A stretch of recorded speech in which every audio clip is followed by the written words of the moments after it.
After a massive win in Milwaukee last week, the Knicks looked to double up the W's against the Bucks on Wednesday night at the Garden, but the night ended with the bench failing to bail out the starters and some big questions on Tom Thibodeau's ledger. Hello and welcome to the Putback with Ian Begley. Live, I'm Chris Williamson alongside SNY NBA insider Ian Begley. Joining us this afternoon is Shawn Farmer, a well-respected basketball trainer who's been on the show before, and of course, Casey Powell, CP, the franchise, who always hosts down Knicks Fan TV. We are live on SNY's Facebook, Twitter, and YouTube pages, as well as streaming on SNY.tv. As always, you can get involved in the comment section throughout this entire stream. But we're going to kick things off, Ian, with the baseline, or I should say tip things off with the baseline. What exactly happened for the Knicks in Wednesday's loss against Milwaukee? The biggest issue was the starting lineup just getting smoked again. And this is something that's been recurring a little bit early on this season. And, I think where we are now, it's too early to make any judgments one way or the other. But it's troubling that the starting five has really struggled to hold its own. The net rating is poor. The defensive rating is poor for that five of Kemba Walker, Evan Fournier, RJ Barrett, Julius Randle, Mitchell Robinson. And when you look at it, it's really three new starters because Mitchell Robinson was out for most of last season. Kemba Walker, Evan Fournier, free agent additions in place of Reggie Bullock and Elfrid Payton. So I think some of it is maybe these guys just getting used to playing together. But, the idea that the defense for them has been this bad so soon is certainly troubling. Yeah, it's very surprising, especially because Tom, preaches that. That's part of his philosophy and identity as a coach. And CP, the Knicks starters in that game only shot 33% from the field. But coach's big takeaway was being out-rebounded by the Bucks 50-38 after out-rebounding them last week in Milwaukee. So which side stood out to you more last night? Well, Chris, I just want to take a step back and salute to all the vets out there. Happy Veterans Day. Yes. Yes. And thank them all for their service. But I think last night, and Ian, I don't know if this was your question, but, Tibbs was asked about the cohesion and the offensive unit gelling. And for the first time in a while, we heard a frustrated and impatient Tom Thibodeau that kind of seemed to send a message to his starters that, we don't have time for these guys to get it together. They've got to get it together now. So I think the rebounding thing is going to be something that is going to be an issue for this team going forward, just because we just don't have the personnel that's going to lead the league in rebounds. But the lack of offense right now is very concerning. Ian gave you his thoughts to kick off. This offensive unit has been outscored now by 64 points in 205 minutes. It's one of the worst offense starting units in the league right now. We knew the defense was going to take a bit of a regression with the additions of Fournier and Kemba, but now they're not adding much on the offensive side of things. They're looking around. It's a lot of Julius Randle ISO ball, and there's just no engine. There's no spark. We have no playmaking in that offensive unit. So to me, that's the bigger issue right now. Yeah, like if you lose some, stuff on defense with Kemba Fournier, you're like, all right, you need to produce, at a higher clip offensively so you can take that defensive step back. But, Shawn, speaking about Kemba Walker, CP brought him up. He was perhaps the Knicks' biggest acquisition this offseason. He's averaged under 5 points over the last 4 games, including just 2 last night. What have you thought about his start to his Knicks career? Well, I think it's a series of things. We got to understand that, Kemba is not going to be that Kemba Walker in his days in Charlotte. Those days are gone. So if you factor in all the knee surgeries and the stem cell treatment and the poking of the hip to put something in the knee, I mean, you got to understand he's on minute restrictions right now. And I'm gonna look at Kemba after 20 games. We're only 12 games into the season. So I think he's kind of pacing himself and trying to find ways, trying to figure out where he's going to get his shots and how he's going to actually fit in, with him and Derrick Rose sharing the workload. Yeah, I think sometimes you see Kemba, he's still not fully comfortable trying to, like you said, trying to figure out his role, where he fits in. And we'll see if that, is going to, translate, it's going to come into fruition when he gets more comfortable as the season goes on. And once again, you can write your questions into the comment section, no matter what platform you're watching on, and we'll get to them throughout the show. And Ian, on Julius Randle, moving to him, we've seen a mix of performances from him this season. And Philly carried the team Wednesday. Started out strong. He was killing it, 11 points halfway through the first, then only posted 5 the rest of the game. Where is Julius Randle's game right now, a dozen contests into the season? Yeah, I think Shawn mentioned Kemba Walker trying to find his spots, and that to me makes sense. I think it's a little bit similar with Julius Randle in terms of trying to find the balance of everything going through him, which it did last year, and trying to get other people involved, because if you get other people involved, that offense is at its best. And I think it's an adjustment. You've seen some games where he seemed to force shots for stretches, but then other games more recently, I don't think he's forced a ton of shots. I think it's been, I think he's honed that in, and it seems like he's finding that balance between getting his own and creating for others. Last year, everything went through him, right? He touched the ball every possession. He created offense so regularly. So this is new, and it's another thing he has to adjust to. I think that's what you're seeing from him so far, just finding that balance.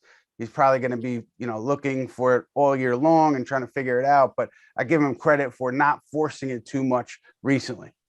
CP, what are you seeing from Julius Randle right now?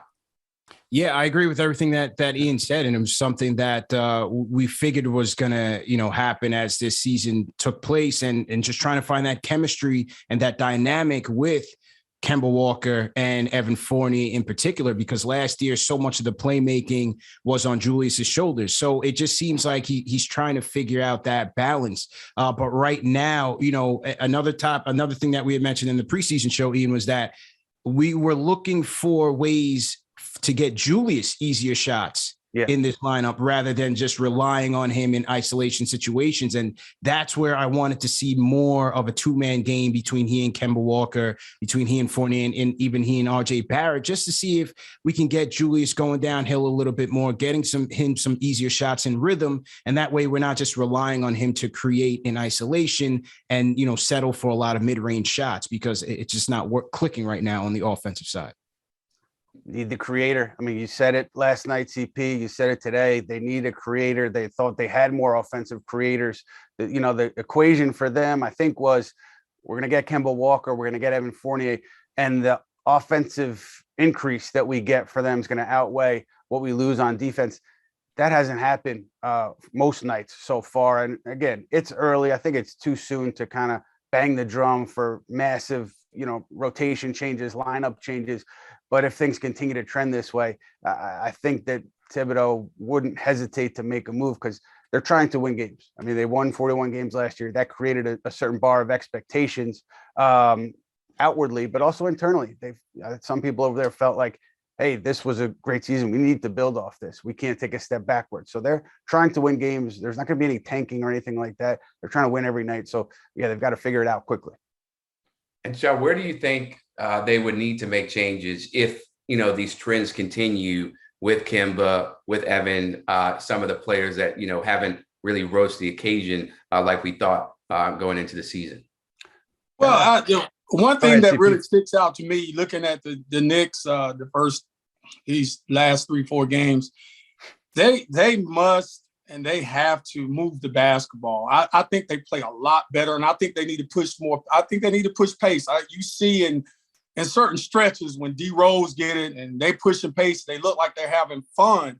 Also, let me go back to Julius Randle just for a quick second. Julius, I get it. He's worked on his game. He's put in the work. He's gotten better. He's done the things that you need to do to get to that level where he's at this particular time. But what the Knicks actually needs from him, night in and night out, is him playing both ends of the floor. When Julius not locks in on defense, I think it starts with him.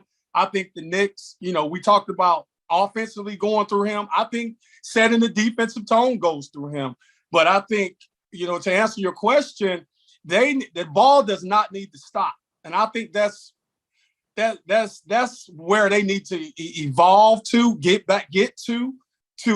actually get back up into the upper echelon of the Eastern Conference. Yeah, because we've seen. Go ahead, Ian. Shawn, do you see that the ball stopping, is that a product of Randle or another player holding on to it? Is it a product of not enough movement off the ball to create a good look, good passing opportunity? How are you seeing that right now? Well, here's when you got a guy like D Rose and you got a guy like Immanuel Quickley coming in off the bench, I think those guys can get in the paint and really create those drive and kick opportunities. Well, to answer your question, yes, I think when Julius gets the ball, it stops and everybody's standing. There's no cutting. There's no, it's just too much standing. And I think you go and look at the Milwaukee game when they went on a stretch where they didn't score the basketball particularly well. That's when we had that one-on-one basketball, and so when Julius moves the ball and he moves, and I think it's a much more synergy to their offense when the ball doesn't stop. Yeah, and speaking about Julius, when it comes to his rebounding, so Gotta Be Legend is asking on YouTube, I believe. What do you guys think about Julius having 6 out of 12 games with 0 offensive rebounds? Mitch can't do it all. We need those extra possessions. I'll go with you, CP, first. Yeah, it hurts us. And shout out my guy, Gotta Be Legend, hailing in from Costa Rica, one of our longtime supporters of Knicks Fan TV, and make some big contributions to the show. But I think it hurts us because we can't just rely on Mitchell Robinson. We know that's a big area of strength for him. But with the hip injury, he seemed to be laboring last couple of games. Julius has got to be on the boards. It's got to be more by committee. But yeah, you certainly want to see Julius attacking the glass a little bit more. It's just a bit too inconsistent in the last few games, and it's hurt us. I think last night we lost the rebounding battle 50-32. So it has to be by committee, but Julius certainly has to lead the charge. Something with the rebounding too is I think it's worth pointing out that Mitch Robinson is not where he would like to be, or the Knicks would like him to be ideally from a stamina perspective, from a win perspective. He's still working his way back. He didn't play basketball for basically 7 months, and he's really just getting back on the court. So I think it might take him some time to get to a place where he has the win to play the way he wants to play. Remember, he put on some weight in the offseason. And then Nerlens Noel has been banged up. So the Knicks really haven't had a fully healthy center spot at all this year, where last year Mitch was banged up, but Nerlens was healthy and he filled in nicely. They haven't had that yet. So I think that factors into what you're seeing from that starting unit defensively too. I wonder if it'll be different, like Shawn said, if they move the ball a little bit more, but also Mitchell Robinson, if he's in top shape, is he a different player? Yeah, once he gets his – go ahead. I was just going to say also, on the offensive side, if Julius is the one that's taking a lot of the perimeter shots, a lot of, mid-range, a lot of 3-point shots, it's going to be hard to ask him to go get offensive rebounds as well. Yeah. So, if he's not attacking the glass and trying to get tip-ins and so on and so forth, he's not going to log many offensive rebounds. That's a very good point. And be sure to always check out SNY.TV for our tremendous Knicks coverage. Ian has a recap of the Knicks-Bucks matchup last night and is always on top of the latest news. And CP, we've already seen a few ebbs and flows on the young season for RJ Barrett, a self-admitted slow start followed by an offensive explosion that was highlighted by a career-high 35 in New Orleans. But he's quieted down again, just 6-15 and 9 points over his last 3 games, respectively. Do you think Mr. RJ can find some consistency this year, or are we just going to have to settle for his up and down nature for the rest of his career, or I should say for the rest of this season, because anything could change years to come? Well, as I like to call him, Broadway Barrett, number 9, he'll be all right, man. As we saw the offensive explosion in New Orleans. It was a great sight to see. He cooled off a bit against the Cavs. Yeah, I thought that was more of a product of just his shots just not falling. I thought he did get some shots in rhythm, and it just wasn't there for him. Last night I thought it was a product of, listen, we got blown out. We were getting blown out by 24 points. There was no flow to the offense, and Tibbs ended up going with the second unit, rightfully so, to close the game. So there really wasn't many opportunities for RJ to get in there and impact the game. But one thing that Tibbs says is that, when you're not shooting the ball well, how are you impacting the game? And when I go back to that Philadelphia game where, look, he had 15 points, it wasn't an efficient night for him. But in that fourth quarter, when Philadelphia was closing the gap, RJ made some clutch plays in that fourth quarter. One as a playmaker, found Alec Burks for a corner 3, which was notable. And then on the following play, hit a 3-point shot himself. So, if he makes 2 more 3-pointers that almost go down in that game, he goes from 15 points to 21 points. And maybe, we're not talking about a slow start or a regression there. So I think RJ would be fine. I'd like to ask Shawn, He did mention us getting out in transition and pushing the pace more. I think that's an area where RJ can excel. But what about maybe giving RJ a bit more playmaking opportunities within that starting unit to kind of help alleviate the pressure on Julius Randle, where Kemba's just not getting it done right now? Well, and look, it's like you're in my brain right now, because that's exactly what I was going to talk about. Yeah. I want Tibbs to actually mix it up a little bit with RJ. Allow him to run the point every now and then to get his juices going. Let him play. Because look, guys, listen. We know RJ Barrett is not the most athletic guy on the team or in the league. He don't have the quickest first step.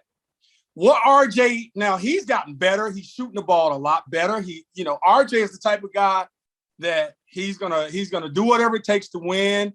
He's a very good complementary piece in the NBA. Now, I'm gonna spin it a little bit here. Will he finish his career with the New York Knicks? I doubt it, but that's another story for another day. Lord. I just don't, and I got y'all jumping now. I just don't think he'll finish. But to your point, to your question, I think if we can get RJ in transition more, you will see a much more energized. I mean, it does something to him. You go back to his days at Duke. Now you talk about the 6-15 and the last three games or whatever. Yeah. 9, 6-15 and 9. So you got to understand, in his pre-draft report, they talked about how RJ disappears sometimes. Mm-hmm. Now, and it's holding true now that he's with the Knicks. But listen, if we can get him playing the point in some possessions, if Tibbs can just get him at the playmaking spot and just allow him to get that feel and get comfortable and, make a couple of passes, I think that will bode well for the Knicks down the stretch. And I definitely think that it will help RJ with his confidence moving forward. The interesting thing is you brought in Kemba Walker, you brought in Evan Fournier, and you wanted them to make plays for you if you're the Knicks. And then where did that leave RJ Barrett as a playmaker? It's a little trickier to fit him in that role, a role that I thought he thrived in at times last year. Specifically to that, Shawn, what are you seeing from RJ in terms of his pace when he has the ball in his hands and his decision-making? It seems like he's become more comfortable kind of pulling it out, resetting, and waiting for the screen. How are you seeing that from him? Look, we all want to see the 35-point RJ Barrett night in and night out. The New Orleans Pelicans game, RJ Barrett night in and night out.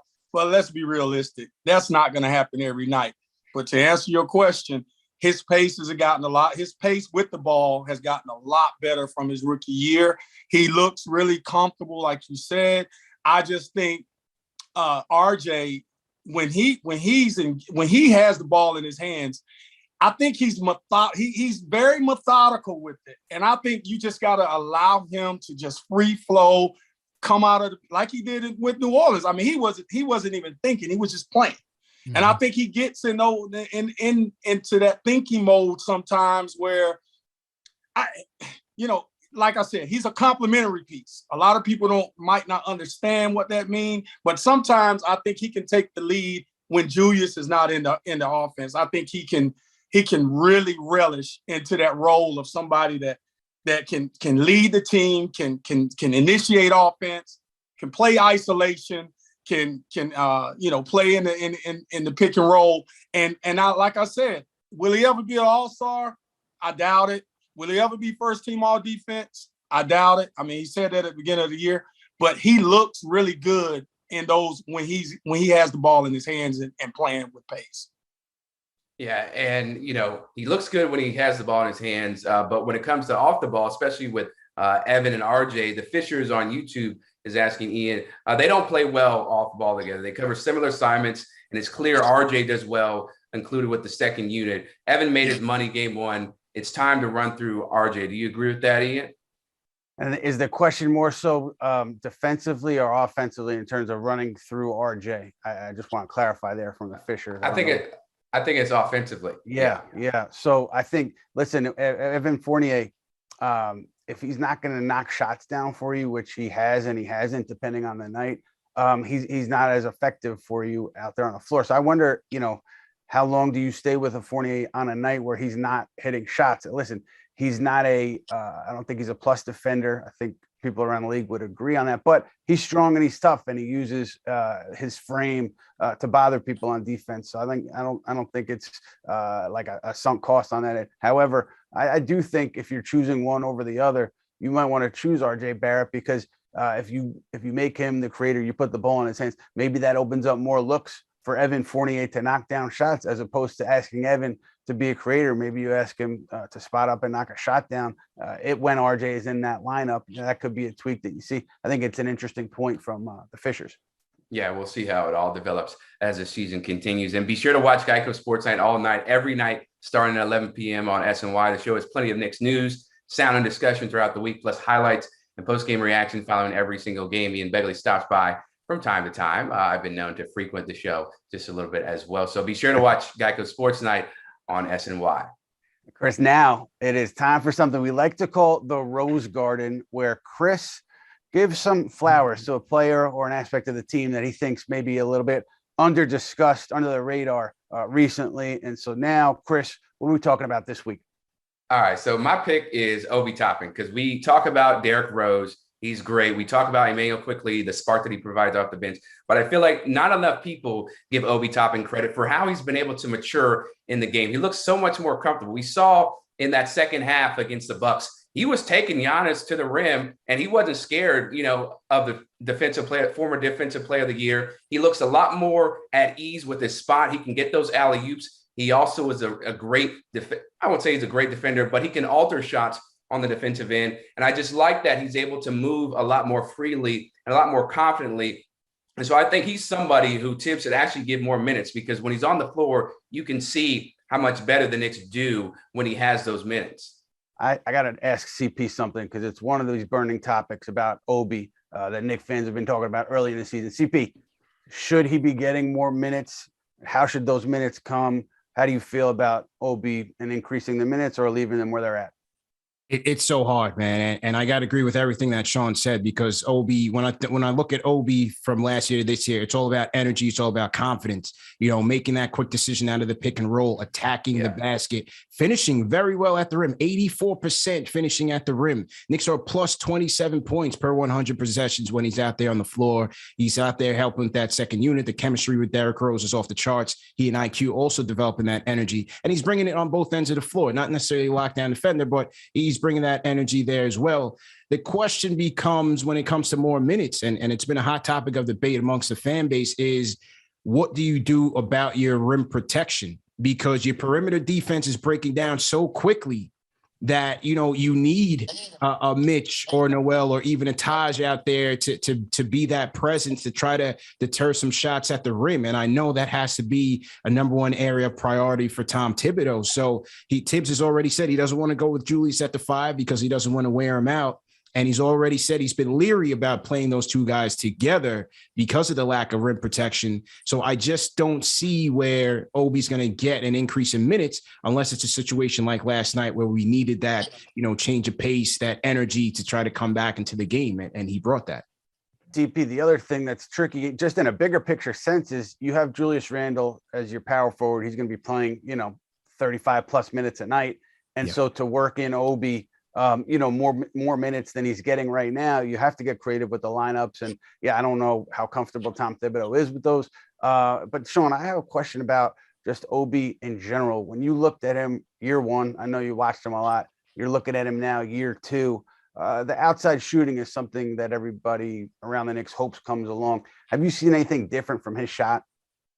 Well, what I've seen from Obi, he's taking his time and he's picking his spot. So he understands where he can get his shots from within the flow of the offense. And I also like the fact that he actually plays to his strengths. I mean, he's not out there just winging it or trying to prove to Tom that, he's worked on his game this summer. He's not out there trying to do that. A lot of guys going into their second year, they go in, put in the work, and then they come back and they feel like they have something to prove. But just looking at his shot, I mean, his shot looked fluid to me. He looks like, like you guys said, I think he deserves more minutes. But, Tom, he's going to play those vets. He trusts those vets. And I think, as the season goes on, he's going to have to find minutes for Obi and Immanuel Quickley at some point, especially when they have these stale moments throughout games. He's going to have to, input those guys into the lineup at some point and then play extensive minutes. Yeah, I think it's very interesting, though, that he decided to keep the starters out during that fourth quarter because he's such a loyal guy and he's loyal to those veterans. But the fact that he kept the bench in, and we saw what they did, getting them back in the game, I think that speaks volumes about what we might see going forward when it comes to, finding minutes for Obi when the starters are not playing well or trying to get, some rim protection. But CP, Obi's fellow rookie mate, Immanuel Quickley, started off quietly, but he seems to have found his lane as of late. He scored in double figures each of his last 3 games, including a season high 18 against the Bucks. What are your expectations for him this season? Well, after last night's debacle, you're hearing a lot of rumblings amongst the fan base to put him in the starting lineup. I don't think we're there just yet. I don't see Tibbs doing that just yet, but it's been great to see IQ really finding his groove these last couple of games. He's been very efficient from downtown. He's becoming a bit more of a playmaker. You saw that alley-oop to Obi Toppin last night. He's been active in the passing lanes, logging a few games with a couple steals over the last few games. So I thought IQ's bringing it on both ends of the floor, bringing energy on both ends of the floor, which is much needed. And so the question becomes, if the offense continues to sputter, down the road, I don't see it, in the near future, but after a few games, 20 games or so, does Tibbs look in that direction? Because we know it was a point of emphasis to, help Immanuel Quickley develop as a point guard, especially throughout summer league and the preseason. And it's going to be very important now because if we don't have an impact in that starting unit, he could be relied upon to be more of a playmaker, to be more of an off-ball scorer for us. But I think he's trending in that direction right now. And Ian, he obviously, has a prominent role on this team right now. But do you think there's a way to advance his spot even further if he keeps up this level of play? Yeah, and you know what? They may make tweaks to the rotation, may make tweaks to his minutes. I think that's something that's always under consideration from this coaching staff. But I also, just with Immanuel Quickley, what impresses me just as a young player is when he wasn't shooting the ball well, there was a 6-game stretch, I think, where he was around 20% from the field. He wasn't bothered. He just came in with the same approach every day. He was talking about it last night, just trying to focus in on that play, whatever it is, that night, that play. And he doesn't get caught up in shooting well or shooting poorly. And that consistency, especially when you're a young player, such a talented player, I think that's going to help take you far in this league with Quickley. So I think that's something you have to be optimistic about if you're the Knicks, just the idea that regardless of if he's knocking shots down or if he isn't, he's that same guy mentally every day. Right. You see that clearly, out there on the floor. And that's what I love about him. It doesn't, like you said, it doesn't matter how he's shooting. He's not going to let that affect other parts of his game, whether it comes to playmaking, defensively, and so on. And the Knicks play some lighter competition guys over the next few games before dealing with the Bulls, the Lakers, the Hawks towards the end of the month. So, Shawn, I'll start with you. What's one improvement you'd like to see the Knicks make over these next few games?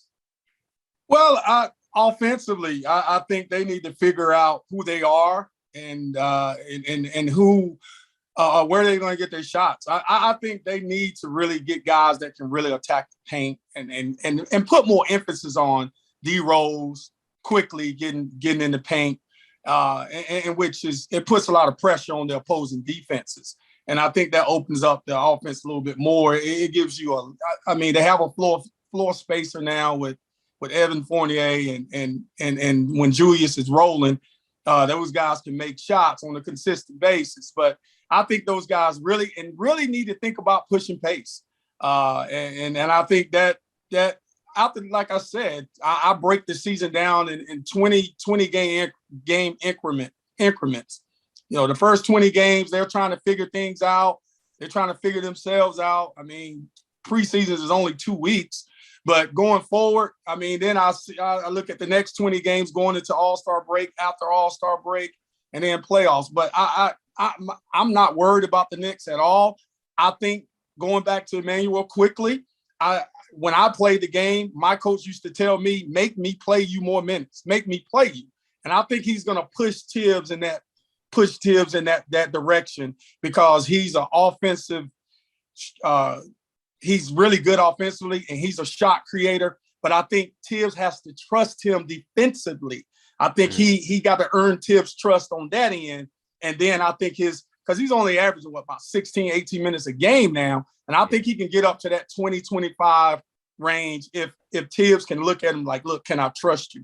But going forward, I think offensively they need to push pace and get guys to attack that paint. CP, what about you? Are you in the same mindset, or there's something else that you see that they really need to improve to take themselves to another level? Well, for me right now, it's got to be the energy and their intensity, because I don't see any lineup changes coming in the near future. But what they can change is their approach. And again, you see that in these letdown games, or the next game, they'll come out with more fire on the defensive end. Their rotations are more crisp. They're attacking the basket. And so you want to see that more on a consistent basis. I thought last night, Tibbs sent a subtle jab to his starting unit by, number one, leaving that second unit in to finish the game, although they were spent. And also taking that shot at the unit in the post game, just saying, he's running out of patience. So those guys have to come together. They've got to be attacking more, whether it's putting the ball in RJ's hands a bit more, or Julius being in attack mode where he can create for others and create open looks at the 3-point line. So to me, it's just they've got to pick up their energy. Fournier as well, not to single out a guy, but, Fournier was a guy many years ago when we had a chance to get him at the trade deadline, I kind of shunned it because I just felt like he's a guy that sometimes you don't even know he's on the court. And you see in that this year, unfortunately. So this is a guy that we paid. Welcome to New York. Expectations are going to be up there. You got to be more of a dog out there, man. You got to show up every night. Yeah, it's one thing to show up, in that first game against the Celtics and go off from three. But when you play in New York and the amount of money the Knicks are paying for you, you need to be known that you're on the court and you're making an impact. Ian, what about you? What improvement would you like to see from them? This is going to sound crazy, but I say, Chris, just keep doing what you're doing. And I say that because I think sometimes we get a little too caught up in screaming for big time changes, big time adjustments over the course of a season, particularly early in the season. I think you have to trust in your decision making with bringing in Kemba Walker and Evan Fournier, and you have to trust that they will figure it out with Julius Randle. And so I don't think it's time to make some crazy lineup adjustments. I don't think it's time to make any kind of a trade right now. And I was talking to a player from the Bucks last night after the game, and he said, listen, you guys have something here. You have a core here. And he said, look at what happened with us. We were right there against Toronto, and then they didn't get through Toronto, obviously. And then the year after that was the bubble, but they felt like they were right there again. They were a great regular season team, and then they broke through last year and they won a title. So this player was saying, listen, you just have to be consistent. And to me, that's something that you haven't seen much of from the Knicks over the last, 2 decades or so. So, if Leon Rose and Scott Perry and World Wide West, William Wesley and Tom Thibodeau can stay the course, I think that's the best approach right now. Yeah, I think the future is definitely bright. Obviously, there's some minor tweaks that Tibbs has to make, but definitely you shouldn't be making any drastic changes at this point, because like you said, they do have a core that can do things, do something special in years to come. But that's going to do it for this week's edition of the Putback with Ian Begley. Our thanks to Shawn Farmer for his perspective. Really appreciate it, man. Thanks, CP. Be sure to follow him and watch him on Knicks Fan TV. We are back next Monday, November 22nd at noon for the next live version of the show. For Ian Begley, I'm Chris Williamson. We'll see you next time on the Putback.